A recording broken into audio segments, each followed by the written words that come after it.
Hi friends, Seetharama serial ನಾಳಿನ ಸಂಚಿಕೆಯಲ್ಲಿ ಏನಾಗ್ತಿದೆ ಅಂತ ನೋಡೋಣ ಬನ್ನಿ. ನೀವೇನಾದರೂ ನಮ್ಮ ಚಾನಲ್ನ ಫಸ್ಟ್ ಟೈಮ್ ನೋಡ್ತಾ ಇದ್ರೆ ದಯವಿಟ್ಟು ಸಬ್ಸ್ಕ್ರೈಬ್ ಮಾಡ್ಕೊಳ್ಳಿ. ಸಬ್ಸ್ಕ್ರೈಬ್ ಮಾಡ್ಕೊಂಡು ತಪ್ಪದೇ ಬೆಲ್ಲೈಕಾನ್ ಕ್ಲಿಕ್ ಮಾಡಿ. ನಿಮ್ಮೆಲ್ಲರೂ ಸಪೋರ್ಟ್ ವೆರಿ ಇಂಪಾರ್ಟೆಂಟ್ ನಮಗೆ. ದಯವಿಟ್ಟು ಸಬ್ಸ್ಕ್ರೈಬ್ ಮಾಡಿಕೊಂಡು ಸಪೋರ್ಟ್ ಮಾಡಿ ಫ್ರೆಂಡ್ಸ್. ಸೀತಾರಾಮ ಸೀರಿಯಲ್ ತುಂಬ ಚೆನ್ನಾಗಿ ಮೂಡಿ ಬರ್ತಾ ಇದೆ. ವಿಶ್ವ ಗುಂಡಾಗ್ತಾ ಇರ್ತಾನೆ. ಆವಾಗ ಏನು ಮಾಡೋದು, ಈ ಸುಬ್ಬಿ ವಿಷಯದಲ್ಲಿ ನನಗೆ ತುಂಬ ಕಷ್ಟ ಆಗ್ತಾ ಇದೆ. ಇವಳು ಸಿಹಿ ಅಲ್ಲ ಅಂತ ಪ್ರೂವ್ ಮಾಡೋದಕ್ಕೆ ಭಾರ್ಗವ್ ಏನೇನೋ ಸರ್ಕಸ್ ಪಡ್ತಾ ಇದ್ದಾಳೆ. ಅದ್ರ ಜೊತೆಗೆ ನನಗೆ ಬೇಡ ಬೇಡ ಅಂದ್ರೂ ಅವಳ ವಿಷಯಕ್ಕೋಸ್ಕರ ನಾನು ತುಂಬ ಬೈಸ್ಕೊತಾ ಇದ್ದೀನಿ. ಇವಳಿಗೆ ಏನಾದರೂ ಮಾಡಬೇಕು ಅಂತ ಹೇಳಿ ಗುಂಡಾಗ್ತಾ ಇರ್ತಾನೆ. ಆವಾಗ ಅಲ್ಲಿಗೆ ಸುಬ್ಬಿ ಬರ್ತಾಳೆ. ಸುಬ್ಬಿ ಬಂದ್ಬಿಟ್ಟು, ಕ್ರಿಕೆಟ್ ಅಂಕಲ್, ನಾನು ನಿಮ್ಮ ಹತ್ರ ಏನೋ ಮಾತಾಡಬೇಕಾಗಿತ್ತು ಬನ್ನಿ ಅಂತ ಕರೀತಾ ಇರ್ತಾಳೆ. ಆವಾಗ, ನೀನು ಡ್ರಾಯಿಂಗ್ ತೋರ್ಸೋಕೆ ಬಂದಿರ್ತೀಯ, ನಂಗೆ ಅದೇನು ಬೇಕಾಗಿಲ್ಲ, ಹೋಗು ಇಲ್ಲಿಂದ ಅಂತ ಹೇಳ್ತಾ ಇರ್ತಾನೆ. ಆವಾಗ, ನಾನು ಅದೇನೂ ಇಲ್ಲ, ನಿಮಗೆ ಕ್ರಿಕೆಟದ್ದು ಏನೋ ತೋರಿಸ್ಬೇಕಾಗಿತ್ತು ಬನ್ನಿ ಅಂತ ಹೇಳ್ತಾಳೆ. ಆವಾಗ, ಹೌದಾ ಕ್ರಿಕೆಟ್ ಬಗ್ಗೆನಾ, ಏನದು ಅಂತ ಕೇಳ್ತಾನೆ. ಅದು ಹೇಳೋಂಥದ್ದೆಲ್ಲ, ತೋರಿಸ್ತೀನಿ ಬನ್ನಿ ಅಂತ ಕರೀತಾಳೆ. ಆವಾಗ ನಡಿ ಹೋಗೋಣ ಅಂತ ಹೇಳ್ಬಿಟ್ಟು ಗ್ಲಾಸ್ನಲ್ಲಿ ಇಟ್ಬಿಟ್ಟು ಅವನು ಹೋಗ್ತಾನೆ. ಕ್ರಿಕೆಟ್ ಅಂಕಲ್, ನಿಮಗೆ ಸರಿಯಾಗಿ ಬುದ್ಧಿ ಕಲಿಸ್ತೀನಿ ಬನ್ನಿ, ನಮ್ಮ ಸೀತಮ್ಮನ್ನೇ ಬೀಳಿಸ್ತೀರ ಕೆಳಗಡೆಗೆ ನೀವು, ನಿಮಗೆ ಬುದ್ಧಿ ಕಲಿಸ್ತೀನಿ ನಡೀರಿ ಅಂತ ಹೇಳಿ ಕರ್ಕೊಂಡು ಹೋಗ್ತಾಳೆ. ಇನ್ನೊಂದು ಕಡೆ ಗುಂಡು ಹಾಕೊಂಡು ಕೂತಿರ್ತಾನೆ ಸುಬ್ಬಿ ಅವ್ರ ತಾತ. ಅವ್ರು ಕೂತಿರ್ಬೇಕಾದ್ರೆ ಪೊಲೀಸವ್ರು ಬಂದ್ಬಿಟ್ಟು, ಏನೋ ಯಾಕೆ ಗುಂಡಾಗ್ತಾ ಇದೆಯಾ, ಏನು ನೀ ಚಿಂತೆನೇ ಇಲ್ದಿರೋ ಅಂತಾರ, ಎಲ್ಲಿ ಮಕ್ಳು ಯಾರು ಕಾಣಿಸ್ತಾ ಇಲ್ಲ, ಎಲ್ಲಿಗೋದ್ರು ಅಂತ ಕೇಳ್ತಾರೆ. ಅವಾಗ ಅವರೆಲ್ಲ ಅವ್ರ ಕೆಲಸದ ಮೇಲೆ ಹೋಗಿದ್ದಾರೆ ಸರ್ ಅಂತ ಹೇಳ್ತಾ ಇರ್ತಾನೆ. ಏನು ಕಳ್ತನ ಮಾಡೋದನ್ನೆಲ್ಲ ಬಿಟ್ಬಿಟ್ಯಾ, ನಾನು ಅದನ್ನೆಲ್ಲ ನಂಬೇಕಾ ಅಂತ ಕೇಳ್ತಾ ಇರ್ತಾರೆ. ಇಲ್ಲ ಸರ್, ನಾನು ಇವಾಗ ಕಳ್ತನ ಏನೂ ಮಾಡ್ತಾ ಇಲ್ಲ, ಅವರೆಲ್ಲ ಇವಾಗ ಕೆಲ್ಸಕ್ಕೆ ಹೋಗ್ತಾ ಇದ್ದಾರೆ. ಒಬ್ಬ ಗ್ಯಾರೇಜ್ ಹುಡ್ಕೊಳೋದಕ್ಕೆ ಅಂತ ಹೋಗಿದ್ದಾನೆ, ಇನ್ನೊಬ್ಬ ಸ್ಕೂಲ್ಗೆ ಹೋಗಿದ್ದಾನೆ, ಇನ್ನೊಬ್ಳು ಹುಡುಗಿ ಅವಳು ಟೈಲರಿಂಗ್ ಶಾಪ್ಗೆ ಹೋಗಿದ್ದಾಳೆ. ಇವಾಗ ನಾವು ಕಳ್ತನ ಮಾಡ್ತಾ ಇಲ್ಲ ಸರ್, ಒಳ್ಳೆ ಬುದ್ಧಿ ಕಲ್ತ್ಕೊಂಡಿದ್ದೀವಿ, ನಾನು ಇವಾಗ ನನ್ನ ಪಾಡಿಗೆ ನಾನು ಒಳ್ಳೆ ತಂದಲ್ಲೇ ಇದ್ದೀನಿ ಸರ್ ಅಂತ ಹೇಳ್ತಾ ಇರ್ತಾನೆ. ನೀವು ಏನು ಮಾಡ್ತಿದ್ದೀರ ಅಂತ ನಂಗೆ ತುಂಬ ಚೆನ್ನಾಗಿ ಗೊತ್ತು, ಆ ಚಿಕ್ಕ ಹುಡುಗಿ ಇದ್ಲಲ್ಲ ಅವಳೆಲ್ಲಿ ಅಂತ ಕೇಳ್ತಾ ಇರ್ತಾನೆ. ಅವಳು ನಮ್ಮ ಜೊತೆ ಇಲ್ಲ ಸರ್ ಅಂತ ಹೇಳ್ತಾ ಇರ್ತಾನೆ. ಅವಾಗ, ಏನು ಮಾಡಿದೆ, ಅವಳನ್ನ ಯಾರಿಗಾರ ಮಾರ್ಬಿಟ್ಟಿಯಾ ಅಂತ ಕೇಳ್ತಾ ಇರ್ತಾರೆ. ಅವಾಗ, ಇಲ್ಲ ಸರ್, ನಾನು ಅವ್ರನ್ನ ಯಾರಿಗೂ ಮಾರಿಲ್ಲ, ಒಬ್ರು ಅವ್ರನ್ನೇ ಸಾಕೊಂತೀವಿ ಅಂತ ಅವಳನ್ನ ಕರ್ಕೊಂಡೋದ್ರು ಅಂತ ಹೇಳ್ತಾರೆ. ಅವಾಗ, ಅವ್ರಿಗೆ ದುಡ್ಡಿಗೆ ಮಾರೋದಕ್ಕೆ ಏನಾದರೂ ನೀನು ಅವ್ರ ಸರ್ ದುಡ್ಡು ಇಸ್ಕೊಂಡಿದ್ಯಾ ಅಂತ ಕೇಳ್ತಾ ಇರ್ತಾರೆ. ಇಲ್ಲ ಸರ್, ಸ್ವಲ್ಪ ದುಡ್ಡು ಇಸ್ಕೊಂಡಿದ್ದೀನಿ ಅಂತ ಹೇಳ್ತಾ ಇರ್ತಾನೆ. ಹಾಗಾದರೆ ಅವರು ಕೊಟ್ಬಿಟ್ಟಿದ್ಯಾ, ನೀನು ಫಸ್ಟ್ ಹೋಗಿ ಅವಳನ್ನ ಕರ್ಕೊಂಬಾ, ನಾವು ಇಲ್ಲಿ ಯಾರೋ ನಮ್ಗೆ ಪರಿಚಯದವರು ಒಬ್ಬರು ಅವಳನ್ನ ಅಡಾಪ್ಟ್ ಮಾಡ್ಕೊತೀವಿ ಅಂತ ಹೇಳಿದ್ದಾರೆ, ಇನ್ನು 2 ದಿವಸದಲ್ಲಿ ಆ ಮಗುನ ಕರ್ಕೊಬಂದಿಲ್ಲ ಅಂದರೆ ನಾನಿನ್ನ ಸುಮ್ಮನೆ ಬಿಡೋದಿಲ್ಲ, ನಿನ್ನ ಜಾನ್ ನಿಕಲ್ ಮಾಡಿಬಿಡ್ತೀನಿ ಅಂತ ಪೊಲೀಸ್ ಎದುರಿಸಿರ್ತಾರೆ. ಅದಕ್ಕೋಸ್ಕರ ಸುಬ್ಬಿನ ಕರ್ಕೊಂಡು ಹೋಗೋದಕ್ಕೆ ಅಂತ ಬರಬೇಕು ಅಂತ ಸುಬ್ಬಿ ಅವ್ರ ತಾತ ಸ್ವಾಮಿ ಡಿಸೈಡ್ ಮಾಡ್ಕೊಂಡಿರ್ತಾನೆ. ನಮ್ಮ ಸೀತನ್ ಜೊತೆ ಖುಷಿಯಾಗಿರ್ತಾನೆ. ನೀನು ನಮ್ಮ ಅಣ್ಣವ್ರು ಒಂದು ಸಾಂಗ್ ಆಡ್ತಾರಲ್ಲ, ಆ ಥರ ಆಯಾಗಿ ಮಲಗಿರು ನೀನು ರಾಣಿಯಾಗೆ ಮಹಾರಾಣಿಯಾಗೆ ಎಲ್ಲ ಕೆಲಸ ಮಾಡಿ ಮುಗಿಸುವೆ ಅಂತ ಬಟ್ಟೆ ಮರ್ಚಿ ಎಲ್ಲ ಹೆಲ್ಪ್ ಮಾಡ್ತಾ ಇರ್ತಾನೆ. ಆವಾಗ ಒಂದು ಫೋನ್ ಕಾಲ್ ಬರುತ್ತೆ. ಅಯ್ಯೋ, ನಿಮ್ಗೆ ಹೆಲ್ಪ್ ಮಾಡ್ತಾ ಇರ್ಬೇಕಾದ್ರೆ ನಂಗೆ ಈ ಫೋನ್ ಕಾಲ್ ಬರುತ್ತೆ, ಕಂಪ್ನಿಯಿಂದ ಒಬ್ಬರು ಮ್ಯಾನೇಜರ್ ಫೋನ್ ಮಾಡ್ತಿದ್ದಾರೆ, ಅವ್ರ ಫೋನ್ನ ಅಟೆಂಡ್ ಮಾಡಿ ಬಂದ್ಬಿಡ್ತೀನಿ ಸೀತಾ, ನೀವು ಕೆಲಸ ಮಾಡಬಾರ್ದು, ನೀವು ಆರಾಮಾಗಿರಬೇಕು ಆಯಿತಾ ಅಂತ ಹೇಳ್ತಾನೆ. ಆಯಿತು, ನಾನು ವೆಯ್ಟ್ ಮಾಡ್ತಿರ್ತೀನಿ ಅಂತ ಸೀತಾ ಹೇಳ್ತಾಳೆ. ಆವಾಗ ಫೋನ್ ಎತ್ಕೊಂಡು ಆಚೆ ಕಡೆಗೆ ಬರ್ತಾನೆ. ಆವಾಗ ಅಲ್ಲಿ ಅಶೋಕ್ ಕೂತಿರ್ತಾನೆ. ಮಗ ಏನೋ ಮಾಡೋದು, ಇವ್ನು ಮತ್ತೆ ಫೋನ್ ಮಾಡ್ತಾ ಇದ್ದಾನೆ, ಏನು ಮಾಡೋದು ಅಂತ ಗೊತ್ತಾಗ್ತಾ ಇಲ್ಲ ಕಣೋ ಅಂತ ಹೇಳ್ತಾನೆ. ಇವಾಗ ಫೋನ್ ಅಟೆಂಡ್ ಮಾಡು, ಏನು ಹೇಳ್ತಾನೆ ನೋಡೋಣ ಅಂತ ಹೇಳ್ತಾನೆ ಅಶೋಕು.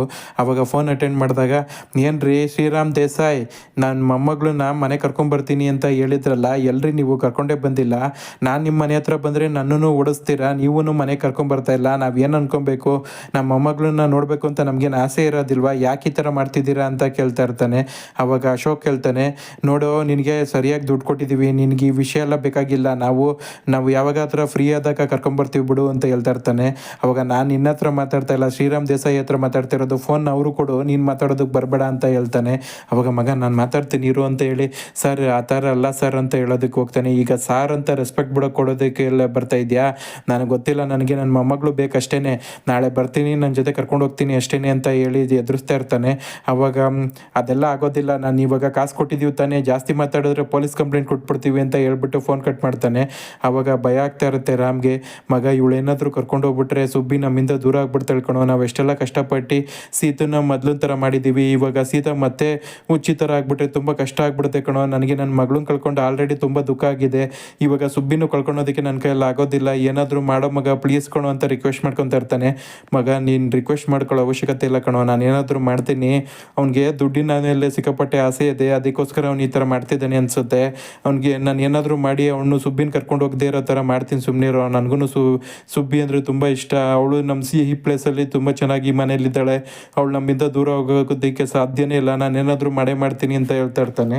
ಮಾಡಿ ಮೇಲೆ ಬಟ್ಟೆ ಹಾರಾಕ್ತಾ ಇರ್ತಾಳೆ. ಆವಾಗ ಸ್ವಾಮಿ ಬಂದ್ಬಿಟ್ಟು ಗೇಟ್ ಹತ್ರ ನಿಂತ್ಕೊಂಡು ನೋಡ್ತಾ ಇರ್ತಾನೆ. ಅವನ್ನ ಅಲ್ಲಿ ನಿಂತ್ಕೊಂಡು ನೋಡ್ತಾ ಇರೋದು ನೋಡಿ ಅವಳಿಗೆ ಡೌಟ್ ಬರುತ್ತೆ.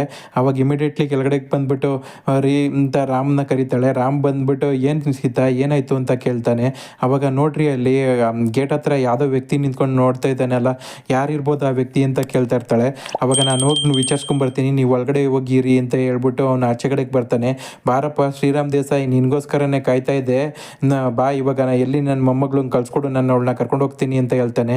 ಇಲ್ಲ ಸರ್, ನೀವು ಆ ಥರ ಎಲ್ಲ ಮಾಡಬೇಡಿ, ದಯವಿಟ್ಟು ಅವಳಿಂದ ನಮ್ಮ ಮನೆಗೆ ಈಗ ತಾನೇ ಸ್ವಲ್ಪ ಖುಷಿ ಬಂದಿದೆ, ಇವಾಗ ನೀವು ಅವಳನ್ನ ಕರ್ಕೊಂಡು ಹೋಗ್ಬಿಟ್ರೆ ತುಂಬ ಕಷ್ಟ ಆಗ್ಬಿಡುತ್ತೆ, ನನ್ನ ಹೆಂಡತಿ ಮತ್ತೆ ಮೊದಲಿನ ಥರ ಆಗ್ಬಿಡ್ತಾಳೆ, ತುಂಬ ಕಷ್ಟ ಆಗುತ್ತೆ, ದಯವಿಟ್ಟು ಅರ್ಥ ಮಾಡ್ಕೊಳ್ಳಿ ಅಂತ ಹೇಳ್ತಾನೆ. ಏನೇ ಹೇಳಿದ್ರು ಅವನು ಹಠ ಮಾಡ್ತಾ ಇರ್ತಾನೆ. ಇಲ್ಲ ನನ್ನ ಮೊಮ್ಮಗಳು ನನ್ನ ಜೊತೆ ಕರ್ಕೊಂಡು ಹೋಗ್ತೀನಿ, ನಾನು ವಾರಕ್ಕೊಂದ್ಸತಿ ಕರ್ಕೊಬಂದು ನಮ್ಮ ಮೊಮ್ಮಗಳನ್ನ ತೋರಿಸ್ತೀನಿ ಅಂತ ಹೇಳಿದ್ರಿ, ಇವಾಗ ನೋಡಿದ್ರೆ ನಿಮ್ಮ ಇಷ್ಟ ಬಂದಂಗೆ ಮಾಡ್ತಿದ್ದೀರಾ, ನೀವು ಶ್ರೀಮಂತರು, ನಿಮಗೆ ಗಳಿಗೆಗೊಂದ್ಸತಿ ಹೆಂಗಂದ್ರೆ ಚೇಂಜ್ ಆಗ್ತಾ ಇರ್ತೀರಾ, ನಿಮ್ಮನ್ನೆಲ್ಲ ನಂಬೋದಕ್ಕಾಗೋದಿಲ್ಲ, ನನ್ನ ಮೊಮ್ಮಗಳು ನನ್ನ ಜೊತೆ ಕಳ್ಸ್ಕೊಟ್ಬಿಡು ಅಂತ ಹೇಳ್ತಾ ಇರ್ತಾನೆ. ಅವಳನ್ನ ಕಳ್ಸೋದಕ್ಕೆ ಆಗೋದಿಲ್ಲ, ದಯವಿಟ್ಟು ನೀವು ಇಲ್ಲಿಂದ ಹೋಗಿ, ನಾನು ಮತ್ತು ಅಶೋಕ್ ಇಬ್ಬರು ನಿಮ್ಮ ಮನೆಗೆ ಬಂದು ಮಾತಾಡ್ತೀವಿ ಅಂತ ಹೇಳ್ತಾನೆ. ಆಯಿತು ಅಂತ ಹೇಳ್ಬಿಟ್ಟು ಸ್ವಾಮಿ ಅಲ್ಲಿಂದ ಹೋಗ್ತಾನೆ. ಅವಾಗ ರಾಮ್ಗೆ ಸ್ವಲ್ಪ ಟೆನ್ಷನ್ ರಿಲೀಫ್ ಆಗುತ್ತೆ. ಒಳಗಡೆಗೆ ಬರ್ತಾನೆ. ಅವಾಗ ಯಾರನ್ನ ಏನಕ್ಕೆ ಬಂದಿದ್ರು ಆ ವ್ಯಕ್ತಿ ಇಲ್ಲಿಗೆ ಅಂತ ಕೇಳ್ತಾ ಇರ್ತಾಳೆ ಸೀತಾ. ಅಯ್ಯೋ ಅವರು ಯಾರನ್ನೋ ಹುಡ್ಕೊಂಡು ಬಂದಿದ್ರು, ಕನ್ಫ್ಯೂಸ್ ಆಗಿ ಇಲ್ಲಿಗೆ ಬಂದಿದ್ದಾರೆ ಸೀತಾ, ಅದೇನಿಲ್ಲ ನೀವು ತಲೆ ಕೆಡಿಸ್ಕೊಂಬೇಡಿ ಅಂತ ಹೇಳ್ತಾ ಇರ್ತಾನೆ. ನಿಮಗೆ ಕೈ ಇವಾಗ ಪರವಾಗಿಲ್ವಾ, ನೋವು ಕಮ್ಮಿ ಆಗಿದೆಯಾ ಅಂತ ಕೇಳ್ತಾ ಇರ್ತಾನೆ.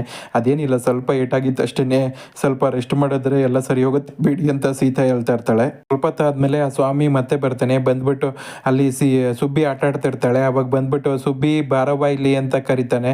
ಅವಾಗ ಓಡ್ ಬಂದು ಅವ್ರ ತಾತನ ತಪ್ಕೊತಾಳೆ. ಅವಳಿಗೆ ತುಂಬ ಖುಷಿ ಆಗ್ತಾ ಇರುತ್ತೆ. ಬಾರವ್ವ ನಾವು ನಮ್ಮ ಮನೆಗೆ ಹೊಂಟೋಗೋಣ ಅಂತ ಹೇಳ್ತಾ ಇರ್ತಾನೆ. ಇಲ್ಲ ತಾತ, ನಾನು ಬರೋದಕ್ಕೆ ಆಗೋದಿಲ್ಲ, ಯಾಕಂದರೆ ನನ್ನ ಸೀತಮ್ಮಂಗೆ ತುಂಬ ಬೇಜಾರಾಗುತ್ತೆ, ನಾನು ಇಲ್ಲಿಂದ ಬರೋದಕ್ಕೆ ಆಗೋದಿಲ್ಲ ಅಂತ ಹೇಳ್ತಾ ಇರ್ತಾಳೆ. ಇಲ್ಲ ಕಣವ್ವ, ನಾವು ನಮ್ಮ ಮನೆಗೆ ಹೋಗೋಣ ಬಾ, ಇವ್ರ ಸವಾಸನೆ ಬೇಡ, ಈ ಶ್ರೀಮಂತರು ಅವ್ರಿಗೆ ಇಷ್ಟಕ್ಕೆ ಬಂದಂಗೆ ನಡ್ಕೊತಾರೆ, ನಾವು ಇಲ್ಲಿರೋದು ಬೇಡ, ನಡಿ ಹೋಗೋಣ ಅಂತ ಕೈ ಹಿಡ್ದು ಕರ್ಕೊಂಡು ಹೋಗ್ತಾ ಇರ್ತಾನೆ. ಸೀತಾ ಮನೆಯಿಂದ ನೋಡ್ಬಿಡ್ತಾಳೆ, ಏನಿದು ಈ ವ್ಯಕ್ತಿ ನಮ್ಮ ಸಿಹಿನ ಕರ್ಕೊಂಡು ಹೋಗ್ತಾ ಇದ್ದಾನಲ್ಲ ಅಂತ ಹೇಳಿ ಅವಳು ಆಚೆ ಕಡೆಗೆ ಓಡೋಡಿ ಬರ್ತಾಳೆ. ಬಂದ್ಬಿಟ್ಟು ಏನ್ರಿ ನೀವು ನಮ್ಮ ಸಿಹಿನ ಕರ್ಕೊಂಡು ಹೋಗ್ತಾ ಇದ್ದೀರಾ ಅಂತ ಫಸ್ಟು ಸಿಹಿನ ಕೈ ಹಿಡ್ದು ಸೈಡ್ ಕರ್ಕೊತಾಳೆ.